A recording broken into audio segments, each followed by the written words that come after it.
Hello les amis. Bon, mais l'hiver s'installe, hein. Ça se voit pas à la caméra, mais... Non, ça se voit pas. C'est parce que je faisais de la buée, ça faisait longtemps que j'avais pas fait de la buée avec ma bouche, donc je suis content, c'est marrant. On est de retour sur la S14, après ce qui s'est passé donc la dernière fois, ce qu'on a découvert en faisant cette belle vidange. Donc le pont est possiblement cassé, alors on ne sait pas encore si c'est le pont lui-même, c'est-à-dire les dentelures des planétaires, satellites, tout ce que tu veux, mais ça peut aussi être une soudure. Moi je pense plutôt, vu le morceau qu'on avait retiré la dernière fois, qu'on va revoir là, moi je pense plutôt que c'était une soudure, parce que peut-être qu'une dent ça aurait été plus régulier, plus lisse sur une partie, là il y avait vraiment rien de lisse, ça semblait complètement irrégulier. Donc c'est peut-être la soudure, mais alors si c'est la soudure, on pourrait partir du principe que bon bah c'est tout, hein, on ressoude, le pont est bloqué, ça fonctionne, c'est super. Sauf que il n'y a pas si longtemps que ça, j'ai eu la possibilité d'acquérir un pont. Et du coup je me dis ce serait peut-être mieux tout simplement de mettre directement ce pont. Alors c'est un sujet sur lequel je rentrerai plus en détail sur la fin de la vidéo.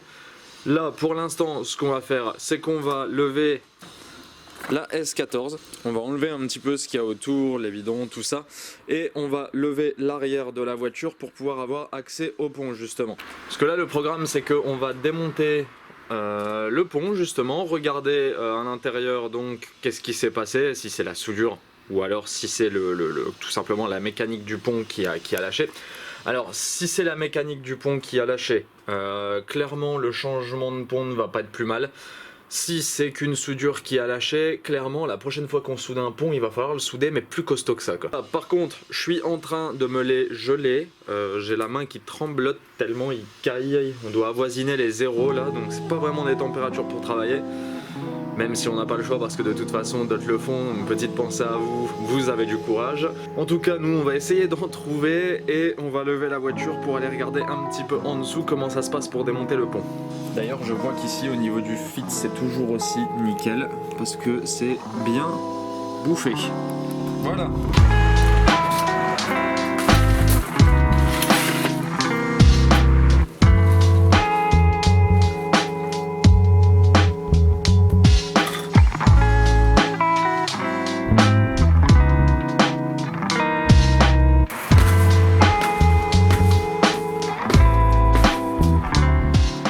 Je pense que là, pour le coup, on peut difficilement faire plus bas.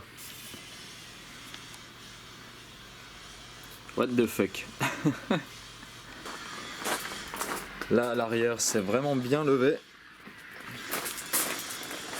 Ah, même s'il n'est pas là, merci à Friends pour le prêt de ce cric.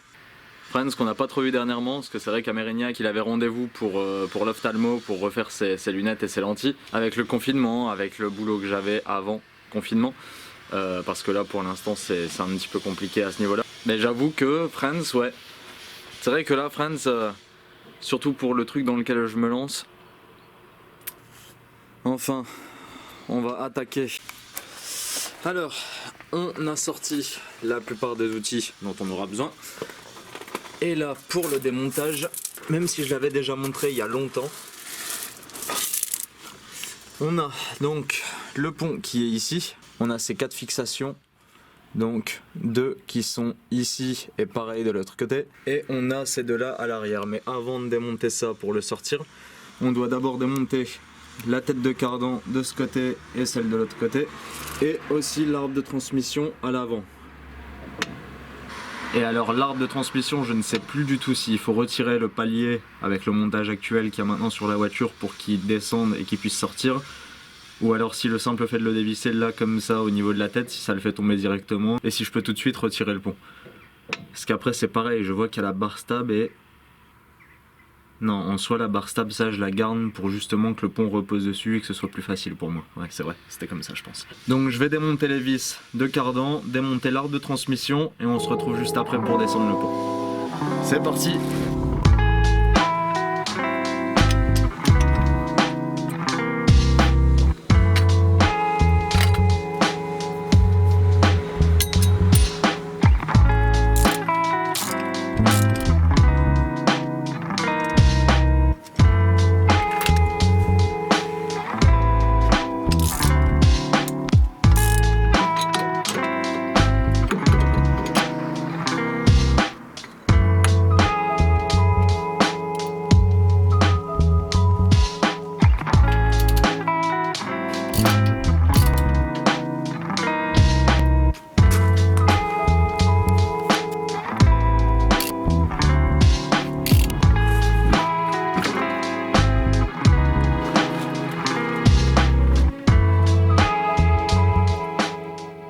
Le pont est sorti. C'est une bonne chose de fait, je suis content parce que tout seul au final ça s'est pas trop mal passé. J'ai pas trop galéré. Alors le voilà, il est ici. Alors maintenant qu'on l'a sorti, donc c'est bien. En dessous on peut voir qu'il y a vraiment beaucoup de place là, du coup. Je me demande même si on va pas en profiter pour descendre les l'estuaire, faire la peinture, remettre un peu tout ça au propre, faire les serrages de quelques trucs et protéger les gaines, enfin ça on verra. Il y a beaucoup de choses qui vont être prévues par la suite, mais là on va revenir sur le pont. On va dévisser les vis ici du carter, du tour, pour regarder à l'intérieur, voir si on voit quelque chose visuellement. Après là, comme ça, j'ai tendance à dire qu'il n'a pas trop de jeu, on sent pas trop de choses. Après si, peut-être la tulipe là un petit peu, mais bon, là comme ça c'est difficile à dire. On va le démonter, on regarde à l'intérieur et on va voir ce que ça donne.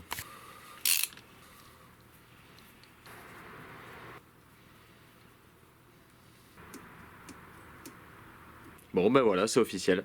On a déjà cassé le pont. Il est dead. On va voir le truc marrant de la chose, c'est que c'est pas vraiment le pont lui-même qui a pété. C'est-à-dire qu'en fait c'est un petit peu plus sympa que ça. Alors on va essayer de le faire pivoter sans qu'il se casse la tronche, ça serait pas mal. Hop. Voilà le morceau qu'on avait retrouvé, d'où est-ce qu'il vient. Alors en effet c'est bien la soudure qui est cassée. Donc là en fait on peut voir et entendre, je sais pas si vous allez l'entendre vous à la caméra, mais on peut voir que ça bouge et ça fait comme un bruit de floc floc. Alors ça s'est reproduit du coup sur tout le tour.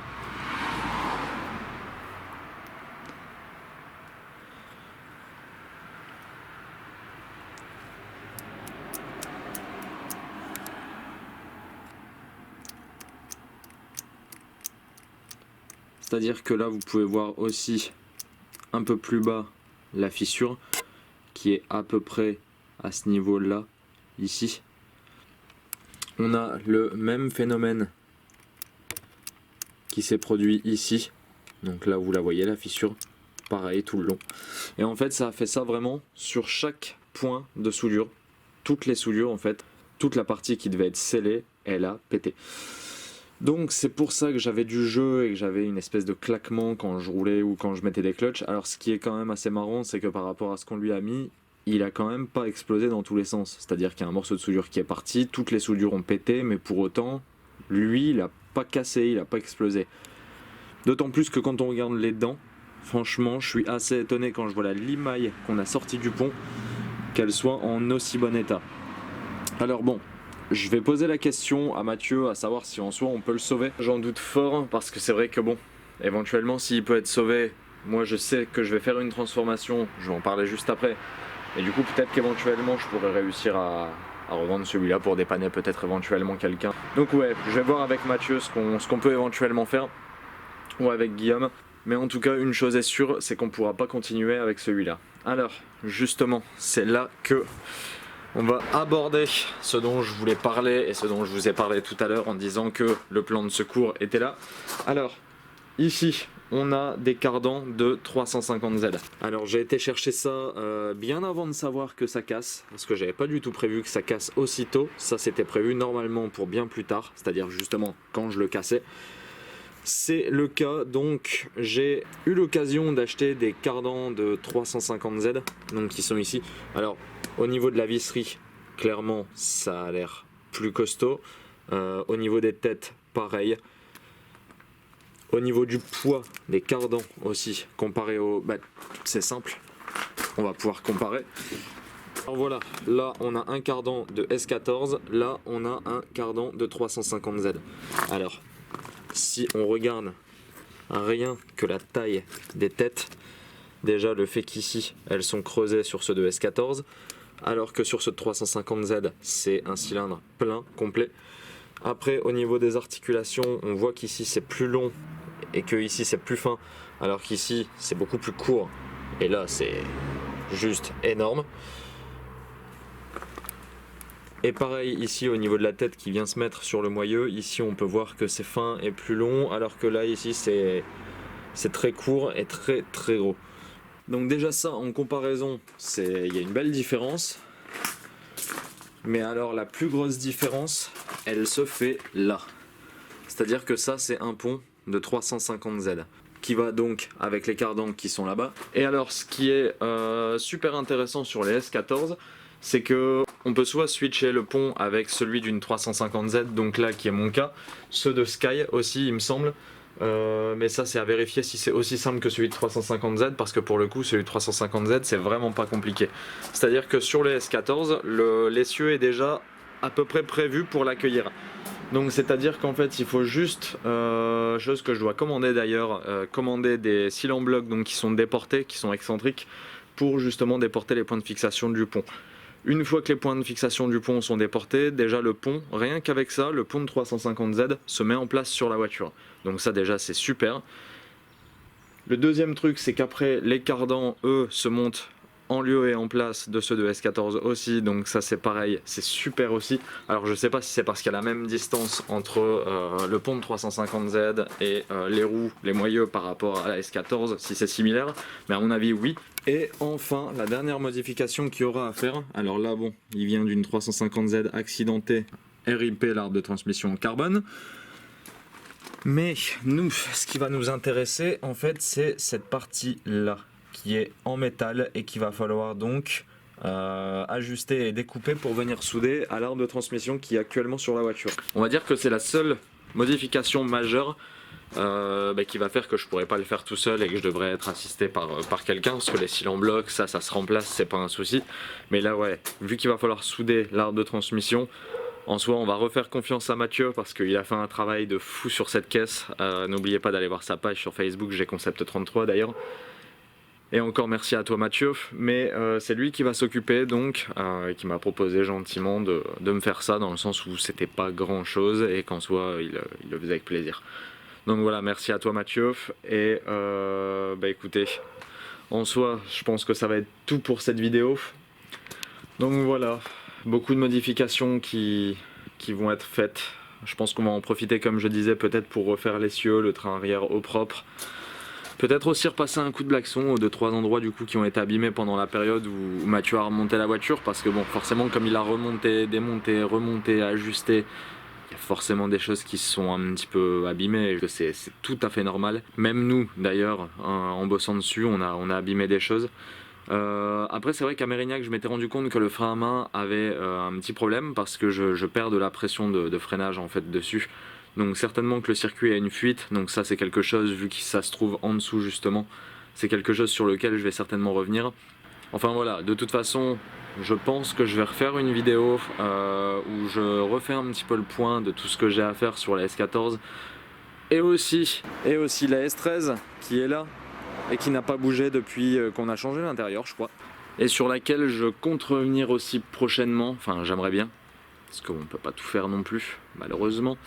Parce que si je pouvais vous faire des vidéos tous les jours où je monte des pièces sur la voiture, où je modifie des choses, où je vais faire un tour, où je vais... ça serait super, parce que ça voudrait dire que je vous fais du contenu et je peux vous faire kiffer, et ça voudrait dire que j'ai plein de thunes et que du coup je peux me permettre de faire tout ce que je veux sur mes voitures et tout ce que je veux pour sortir. C'est pas le cas. Donc chaque chose en son temps, on va se concentrer encore un petit peu sur la S14 là pour gérer ces petits problèmes de transmission, de freinage, et corriger encore 2-3 petites choses quoi, dont je vais parler prochainement. Mais voilà, là pour cette vidéo c'est tout. Pour le pont, un maximum de pouces bleus. Merci à Mathieu encore de GConcept pour m'aider et continuer à me suivre dans ce projet. Et puis merci aussi à vous les amis de toujours suivre, ça fait vraiment plaisir, ça donne de la force, parce que là comme là j'étais un petit peu déçu quand même la dernière fois de me rendre compte que c'est bon, mon pont est déjà HS. Et au final quand je publie des vidéos et quand je vois le retour que j'ai, quand je vois la force que vous donnez, j'avais envie de le dire, ça fait plaisir. Donc voilà les amis, sur ce, je vous dis à la prochaine, merci à tous et une bonne semaine. Tchuss.